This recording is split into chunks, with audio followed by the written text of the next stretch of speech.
How does a mid-sized financial institution quietly drain billions of dollars from the federal government while leaving thousands of everyday depositors entirely wiped out? The collapse of Lincoln Savings and Loan remains a masterclass in exploiting systemic vulnerabilities.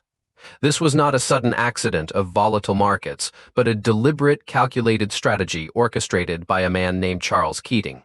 He transformed a mundane community bank into a high-stakes financial engine, leveraging federal guarantees to fund reckless speculation. The resulting catastrophe would eventually become the defining scandal of its era.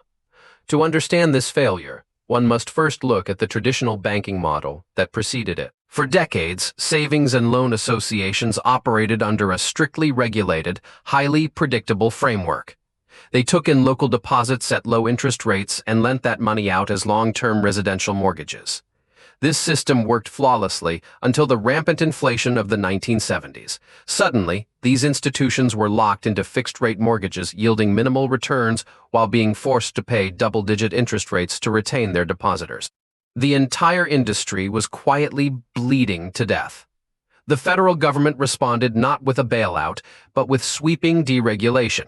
In the early 1980s, new laws allowed these institutions to invest in commercial real estate, corporate stocks, and high-yield, high-risk debt known as junk bonds.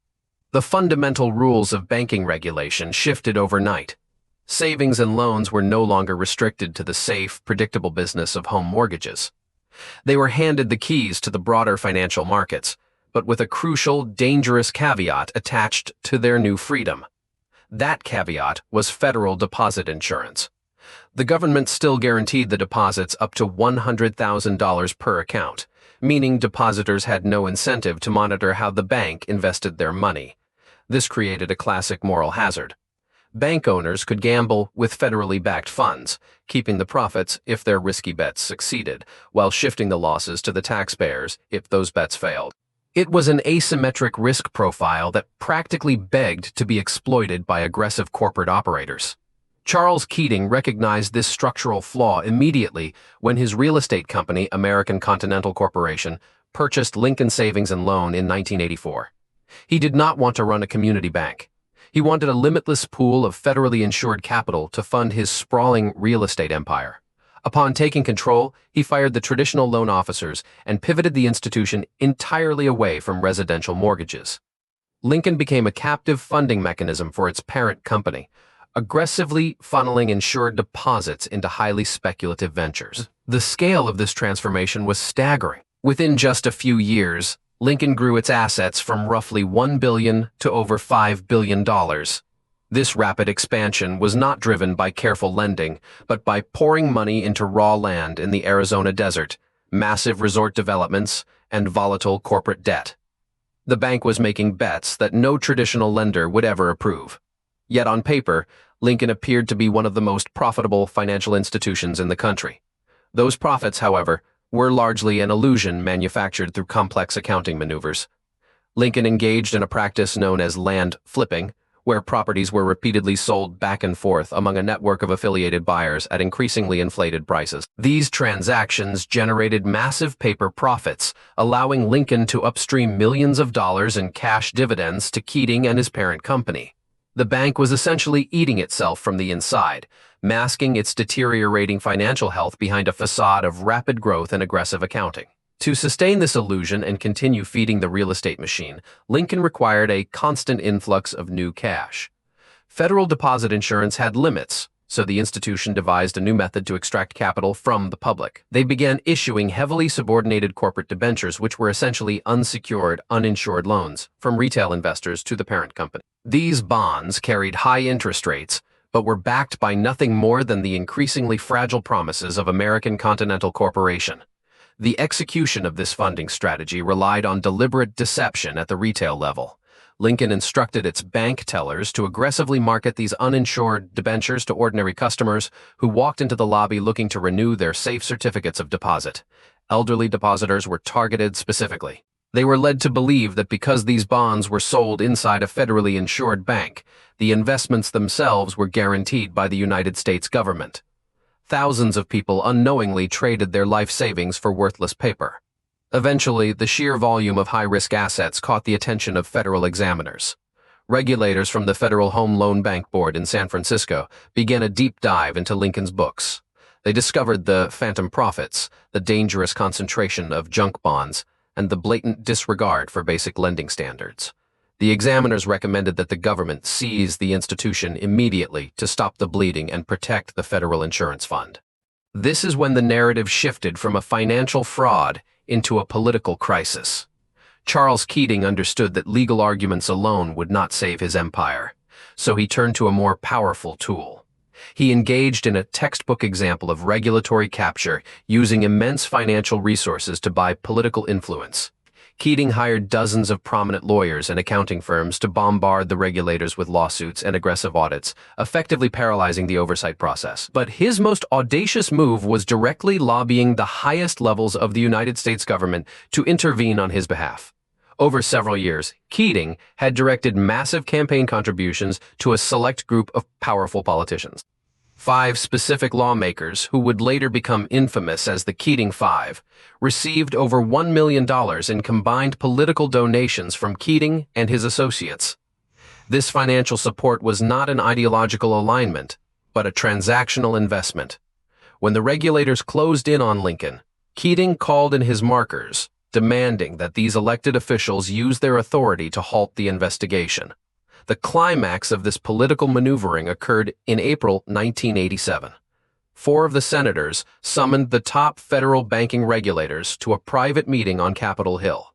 In this highly unusual and intimidating encounter, the lawmakers aggressively questioned the examiners about their investigation into Lincoln. They suggested that the regulators were being overly harsh and demanded that the bank be given more time to resolve its issues. It was a stark demonstration of political power being weaponized against independent oversight. The pressure tactics worked exactly as intended. Intimidated by the political blowback, the regulatory agency's leadership in Washington decided to back down. They removed the aggressive San Francisco examiners from the case and transferred the oversight of Lincoln to a more compliant regional office. This fatal delay granted Keating an additional 2 years of unrestricted operation. It was a catastrophic failure of governance, proving that wealthy corporate actors could simply purchase immunity from federal enforcement. During those 2 extra years, the underlying financial reality began to catch up with the accounting fictions. The commercial real estate market in the Southwest collapsed, leaving Lincoln holding thousands of acres of worthless desert land. Simultaneously, the market for high-yield corporate junk bonds imploded.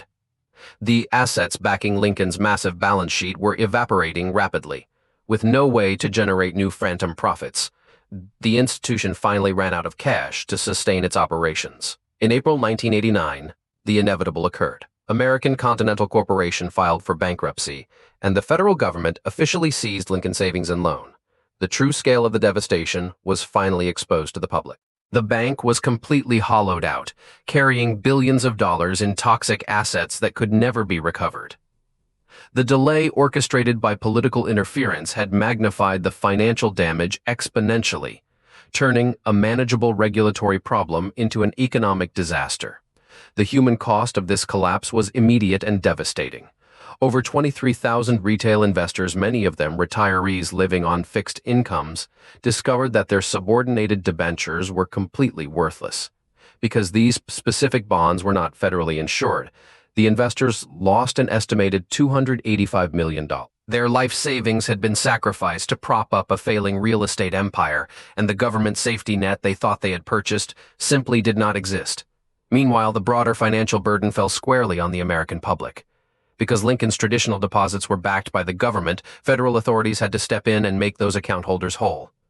The final cost to taxpayers to clean up the wreckage of this single institution exceeded $3 billion. It was one of the most expensive bank failures in American history up to that point, a direct wealth transfer from the public treasury to cover the losses of private speculation.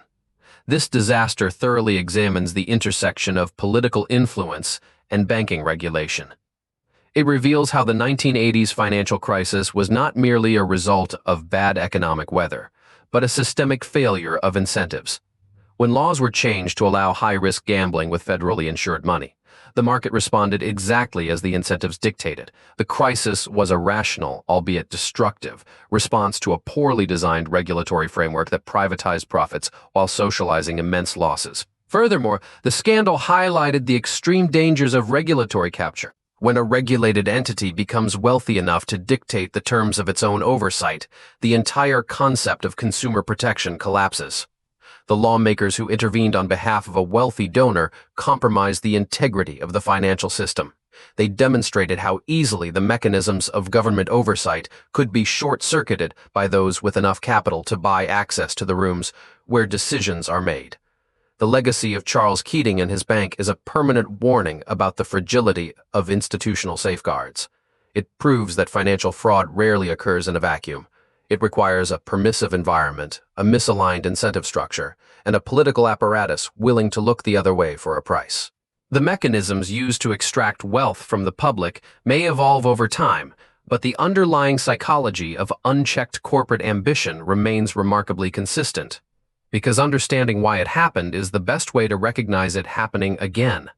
If you enjoy breaking down the incentives, decisions, and systems behind corporate scandals, not just the headlines, subscribe for new investigations every week. Because understanding why it happened is the best way to recognize it happening again.